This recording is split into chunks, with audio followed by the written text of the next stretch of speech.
All right, Alexander. So this program will be airing on Election Day, and it's an important program because once again we're going to be talking about Huntergate, and it's hard to gauge whether the Hunter scandal had any impact on the election results. I guess we'll find out on Wednesday and Thursday. Hopefully, we'll find out on Wednesday, and we won't need to find out on Thursday or Friday. I'm really hoping that that is the case, and I do hope that this scandal, which has evidence, has documents, has an eyewitness, has audio, has video, has been verified, it does have an impact on the election because I think we're at a very dangerous stage where the president of the United States may have actually been compromised by the Chinese government. Now, I just want to say that what the Chinese government is doing, and I'll reference an Andrew McCarthy article here, which I think supports our video that we did the other day on this. They're using their power and they're using this energy company, probably on a global level too. I don't think it's only the United States, to find compromised politicians, greedy politicians, corrupt politicians, and ensnare them in these traps. Ensnare them in these traps and obtain compromat on them. I think that's something that is probably done all over the world, and the Chinese found very corrupt, very greedy family in the Biden family, and they sure enough ensnared them. Now, the article from Andrew McCarthy, which supports much of what we said during one of our previous videos, is entitled "A Collusion Tale: China and the Bidens," and he focuses on CFC. He focuses on Chairman Yi, but he also focuses on the fact that another CFC official and a Chinese asset, a Chinese spy, this guy named Patrick Ho, has actually been arrested and has been, he was indicted, 3 years in prison for espionage. I mean, they caught this guy, and this guy was he was calling Jim Biden when he got arrested. He had Hunter Biden working for him and with him as providing legal services. No one's saying anything about this. I mean, this guy is in prison for spying, pretty much. There you go. Well, that's exactly right. I mean, can I just come back to your original point? Everybody does, to a greater or lesser extent, what the Chinese do. The Chinese are able to do it on a big scale, on a massive scale, because they have massive resources. But all the great powers do this. The Russians do it. The US does it. They each pursue their own interests, and they each look for weaknesses in the other countries that they have to deal with. They look for people that they can win round, and that might sometimes be winning them round by paying bribes to them. If you remember, a short while ago, we were doing programs on the Duran about a topic called Uranium One, which was a very similar episode involving other Democratic politicians, including tangentially Hillary Clinton, and that involved the Russians. And in some ways, Uranium One was not so very different from this. And the US undoubtedly does this in other countries also. So, this we need to make it very clear that this sort of thing goes on in this world. The people we need to be critical of in this story are not the Chinese primarily, not as we're saying that the Chinese are, saints or good people. It is the people who take their money, who let themselves become compromised in this way. Now, if we're talking about the Bidens, Joe Biden has been the US's vice president. He's been a senator. He's been a politician for a very long time. He sat on I believe, the Senate Foreign Intelligence Committee. He knows the way the world works. He knows that outside powers, great powers like China, like Russia, do this sort of thing. And yet he allowed his family, he didn't just allow his family, he was involved in getting his family involved in these kind of things, putting themselves in a position where they might be compromised by a major external power. In this case, that power is China. Now, two things to say about the Andrew McCarthy article. Firstly, you're absolutely correct in identifying the fact that one of the executives, one of the top executives of this company, this Chinese company, Patrick Ho, is been straightforwardly outed as a Chinese agent, Chinese spy, and is serving a sentence in the United States for this. When he telephoned Jim Biden, Joe Biden's brother, it seems he was mistakenly calling Jim Biden. The person he was trying to get hold of was Hunter Biden. And Hunter Biden's law firm, it seems, has acted for this man. Secondly, Andrew McCarthy makes exactly the same point that we made in our recent program, that this huge Chinese conglomerate and its head, Chairman Yi, are, to all intents and purposes, shadows, puppets, if you like, of the Chinese government. That's the Chinese government that really runs this company. It's the Chinese government that's really set up this company. It's the Chinese government that sets the objectives for this company. And that Chairman Yi himself and Patrick Ho are, to all intents and purposes, Chinese assets, Chinese state assets. So, that point that we made, it's all very clearly set out there. But the single thing that I found the most interesting thing about this whole Andrew McCarthy article, which we touched on in our previous program, but which I think now is confirmed, is that this is all supposed to be about setting up some big liquefied natural gas station that, this is supposed to be the deal between, the group that Hunter Biden was representing and this company that Hunter Biden was setting up and which Tony Bobulinski was involved in, and this big Chinese conglomerate. But that completely fell through. And I have to say, it looks to me as if the Chinese were never really interested in it. Because the moment it fell through, what did they then do? They continued to treat with Hunter Biden and the Bidens, and they continued to pay commissions to them. Not clear at all what those commissions were being paid for. But I have to say, the whole thing comes across to me as if this big deal that was being talked about was really just for show. The real purpose was to get through to the Bidens, not just to Hunter, but ultimately, of course, to Joe. So that's the real setup, it seems to me. And that, if you think about it, makes it all much worse, because it looks less and less like a genuine transaction, even a,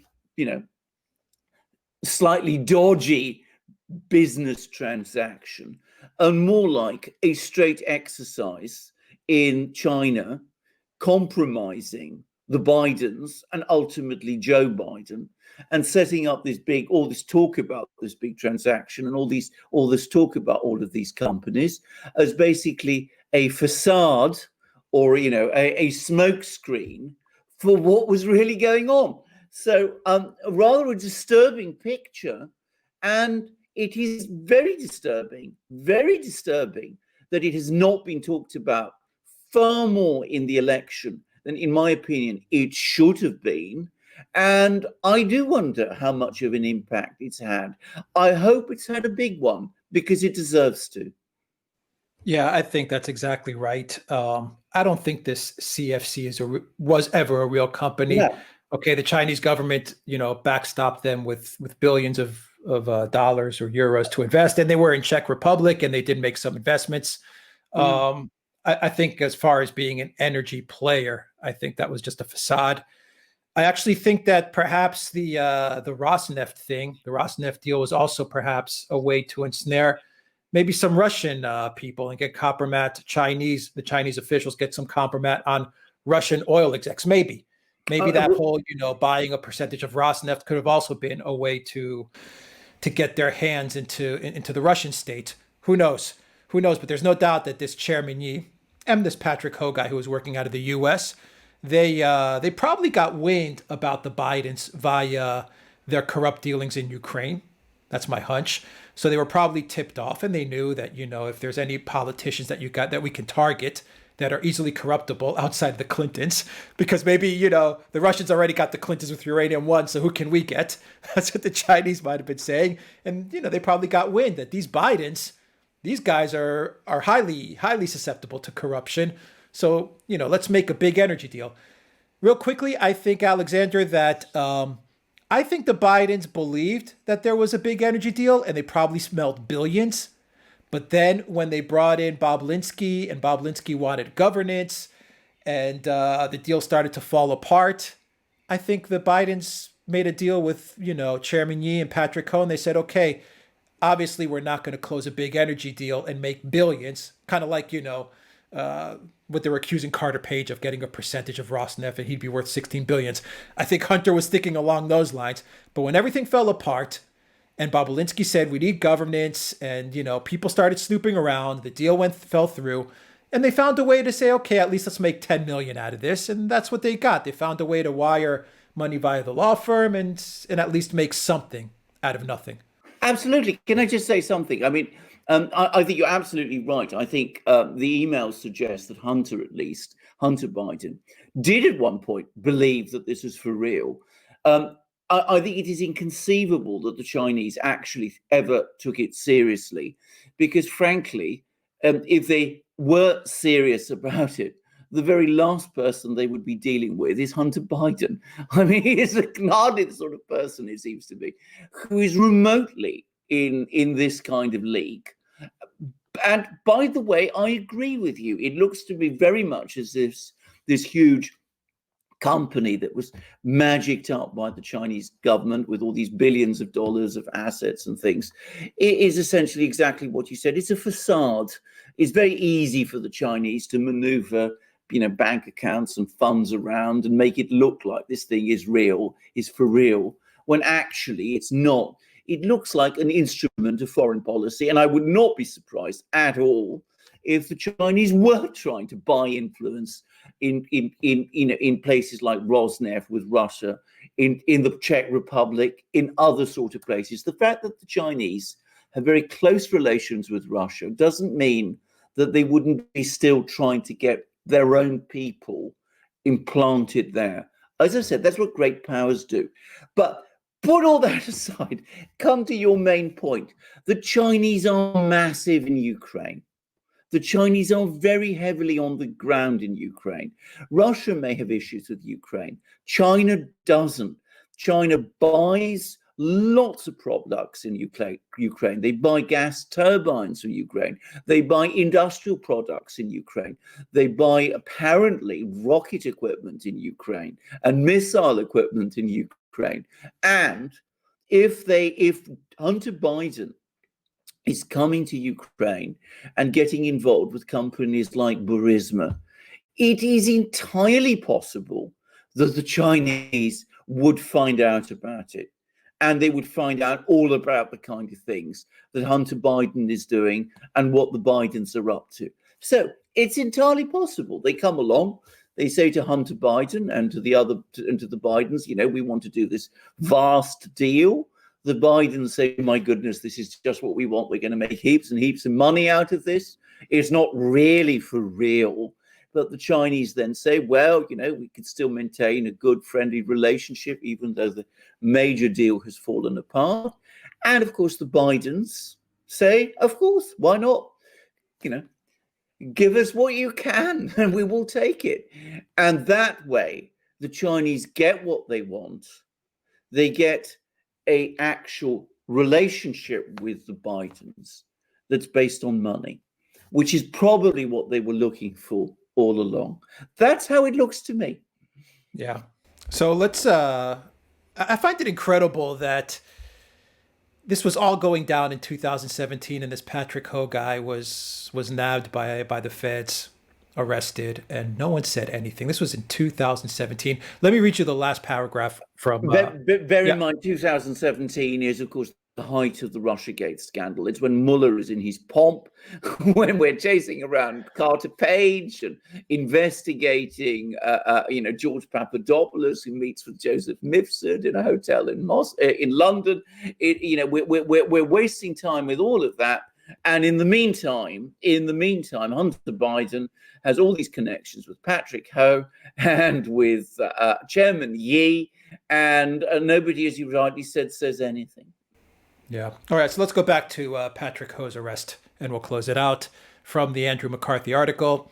This paragraph, he entitles it Real Collusion. And he says, on November 18, and he's referencing 2017, Ho was arrested by the FBI at JFK International Airport in New York City after he arrived on a flight from Hong Kong. When he was permitted to make a phone call upon being detained, he chose to call Jim Biden, the brother of the former VP and soon-to-be presidential candidate. Jim later told The Times that he was surprised by the call. Andrew McCarthy says, I bet, in parentheses, and assumed Ho meant to call Hunter, whose contact information Jim gave to Ho. Quote, there is nothing else I have to say, Jim told the paper. I don't want to be dragged into this anymore. Evidently, Jim made no mention of any dragging by the expense account and payments that had been steered his way thanks to CFC and Yi, for whom he worked, and by whom Jim's nephew, Hunter, was being generously paid to serve as Ho's lawyer. 6 weeks after Ho's arrest, Yi sent CFC staff what turned out to be a final directive in what the Financial Times described as a poem in traditional Chinese style, stating, quote, take heavy responsibility for the Belt and Road. Work harder to make new moves. End quote. On February 8, 2018, federal prosecutors announced in a court filing that they would be introducing against Ho evidence derived from classified foreign intelligence surveillance, FISA. About a week later, Yi was detained in China on the order of Xi Jinping. It is said to be a bribery investigation, but Yi has not been seen or heard from since. Or as Hunter Biden put it, and this is the best part, as Hunter Biden put it, and I quote, the richest man in the world is missing. Who was my partner? End quote. Well, there you go. I mean, my partner, the richest man in the world, is missing. Chairman Yi, associate of Patrick Ho, not associate, I mean, they're on the same board of the same Chinese company. Patrick Ho is trying to telephone Hunter Biden. And of course, he is now in prison in the United States on espionage charges as a Chinese asset, as a Chinese intelligence asset. So there you are. I mean, it's all together. Now, what is very interesting about all of this, by the way, but just one other quick point about what...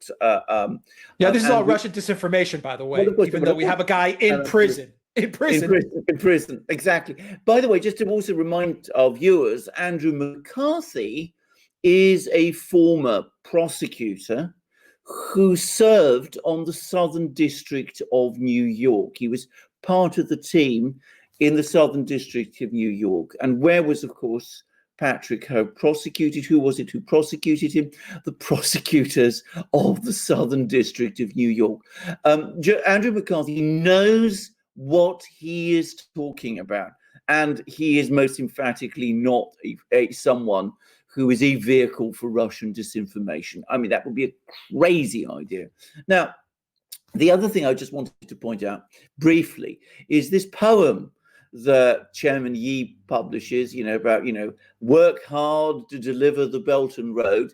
The Belt and Road is the Chinese government's biggest foreign policy project. It's a huge project to integrate all kinds of economies within China's major geopolitical and geoeconomic sphere. So the fact that he's talking in that way shows what he really is. He is a Chinese government asset. That poem says as much. And of course, he's been disappeared. Doesn't mean he's in prison. It may mean that he's doing something else for the Chinese government, perhaps under a completely different identity. We don't know, and it's not really our concern.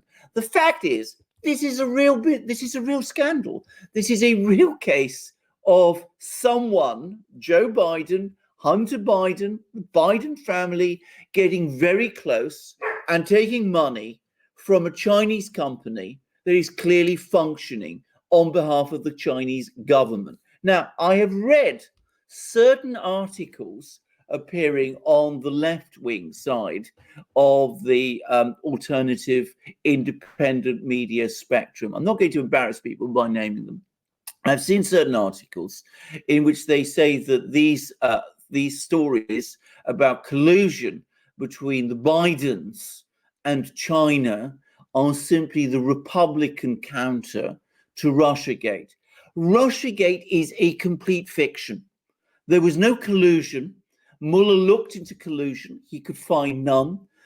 The Foreign Intelligence Surveillance Court, FISC, was involved. Warrants were produced. People like Carter Page were surveyed.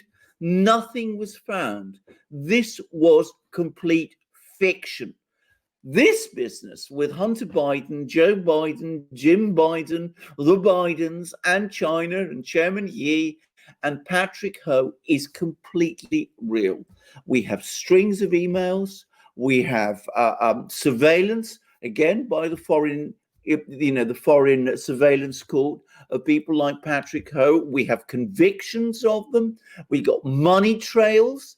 We've got all those things that in Russiagate we didn't have. The extraordinary thing is that Russiagate got all that attention, even though it was based on nothing, whereas this affair is receiving no media attention at all. Yeah, we got an eyewitness as well, and we got an eyewitness. He says corroborates everything. Not an eyewitness, absolutely. The CEO of this whole thing. Absolutely, and a very, very convincing eyewitness who has been questioned now about all of this by the FBI and has apparently been absolutely, accepted as a credible witness by the FBI. And by the way, just to also remind our viewers that the FBI has also said that they have validated and authenticated all the documents which both he has provided and the famous laptop has provided, and apparently there's another laptop which has appeared now, and the Senate Intelligence Committee has done the same thing. So let us not fall into the trap of comparing the one scandal with the other. The one was a hoax, as Alex, my colleague, said right from the outset. This is real.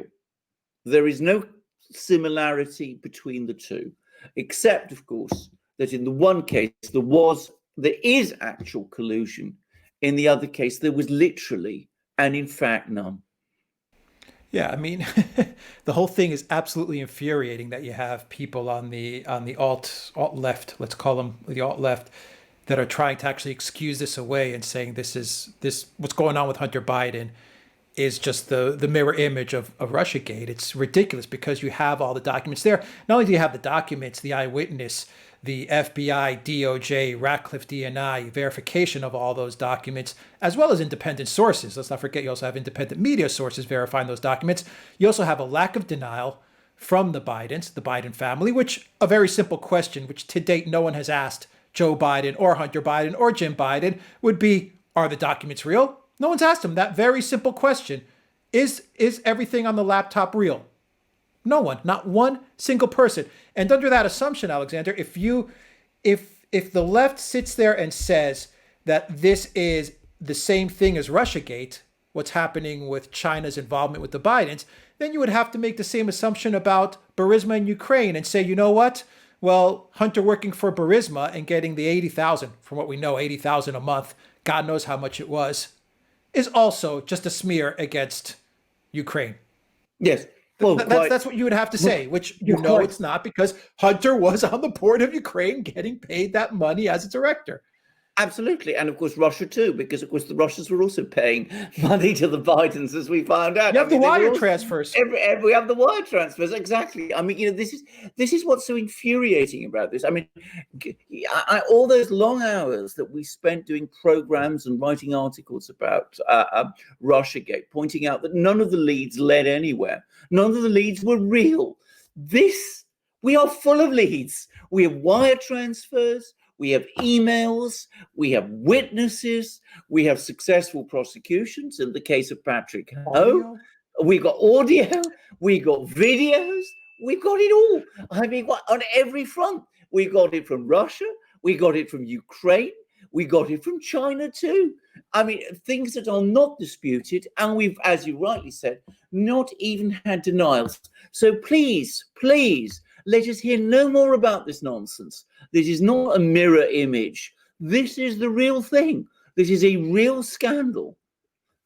Russiagate was not. It just astonishes me that people say that. And frankly, I mean, it makes me really wonder, actually, about some of the intentions of some of the people who say that, because I don't really understand it at all. I mean, is it that they've been swept along by their own animus against Donald Trump, that they simply will not see the evidence that now that is there being laid out before them, and which is coming in masses and masses of concrete detail? Yeah. And this guy could, I mean, like I said, this is going up on election day. So hopefully we'll find out the results on Wednesday. But this guy could be president of the United States.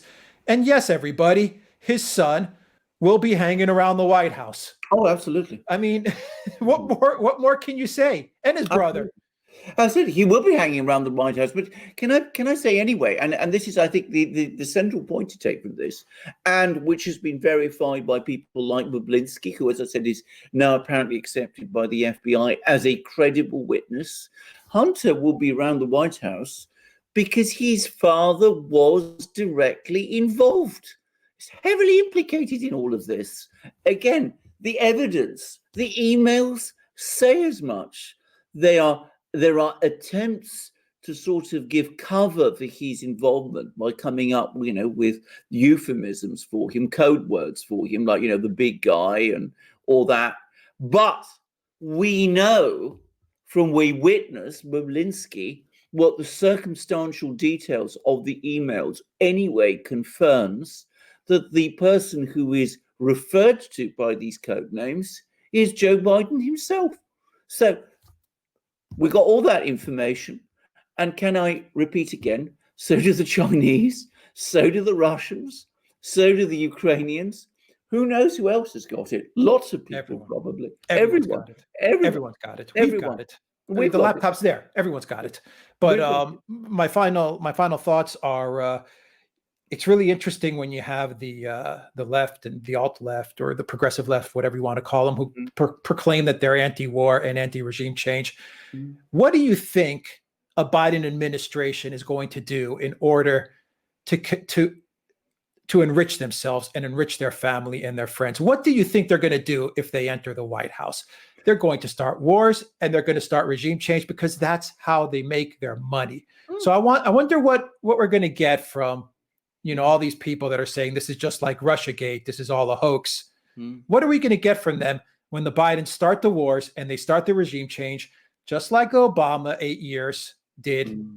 And once again, the Jim Bidens and the Hunter Bidens and everybody else, they all go and they feed at the trough. They put their snouts in there and they just start collecting their monies, whether it's housing projects in Iraq, or whether it's Burismas in Ukraine, or whether it's energy deals with China, or God knows what they were doing in Libya or Syria, or uranium ones, and all these things. What do you think they're going to do to make money? What's their business model? War and regime change. That's their business model.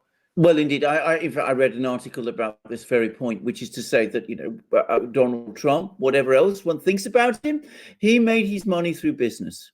These people make their money through what is still referred to as public service. Only it's not public service because it is a device to make themselves rich. And that's what it seems to be all about. I mean, it's quite obvious that Hunter Biden, in fact, Hunter Biden says so, he's not able to get all these contacts with people like Chairman Yi and Patrick Ho and Mr. Zlochevsky in Ukraine because he's some great whiz lawyer. He's not anything like that. He's not an energy expert. He's not any kind of expert. He is important. The only reason he is important is because he is Joe Biden's son. And all this money is coming through to him and through him to the others because he is Joe Biden's son. And you're absolutely right. How do they make their money at the end of the day? Well, it's because of these wars or these interventions, these involvements of the United States in the affairs of so many other countries. If the United States looked after itself, if it was focused on its own industries, if it did what Calvin Coolidge once said, its business was indeed business, well, there would not be scope for people like Hunter Biden, Hillary Clinton, all of those sort of people, and their various lackeys and hangers-ons and friends and associates, the Podestas, the Manaforts, all those sort of people, to make money that way. They would have to make their money honestly in business because there wouldn't be any other way to do it. All right, we'll leave it there. Guys, go to the Duran shop, hit that subscribe button, PayPal, Patreon, subscribe star as well. That really helps us out. That's it. Here's my mug. That is indeed. And here is our mug on Election Day in the United States. Use your vote. Vote properly. Vote carefully. Remember, it is the future of the Republic that is at stake. And if you are in any doubt about whom you should vote for, listen to programs like the one we've just made. And if you listen to our programs, also, we need your support to continue to make them. Come to our shop, buy our amazing products, buy our amazing shirts, buy our fantastic Duran mugs, and keep us going so we can still be there for you. And welcome to our next programs, and look out for us, as Alex said, on BitChute, on our other platforms. Support us through ODYSEE, support us through Subscribestar, help us through Patreon, help us in whatever way you feel you can. And if you come to our shop, by the way, get our great things. You will love them. The feedback on them is tremendous. You'll find the link in the description box down below for everything. Alexander Mercouris, thank you very much. Take care, everybody.